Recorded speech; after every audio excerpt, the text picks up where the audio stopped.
Bos días, hoxe imos a ver como funcionan os materiais termoeléctricos, que son un tipo de materiais que sirven para transformar enerxía eléctrica en enerxía térmica ou para aproveitar a enerxía térmica, a calor, para producir enerxía eléctrica. Entón, para iso imos utilizar este dispositivo. Temos aquí acopladas dúas placas Peltier aquí no lateral deste dispositivo e, como vedes, temos dúas cubetas de aluminio. Esas placas Peltier están conectadas a este ventilador que vemos aquí arriba como se fora un muiño de vento.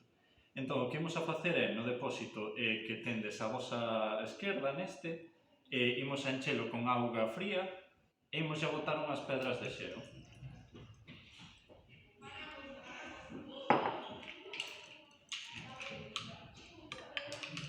Este será o noso foco frío, que nos servirá para establecer a diferencia de temperatura con esta outra auga que imos a botar neste recipiente que está quente.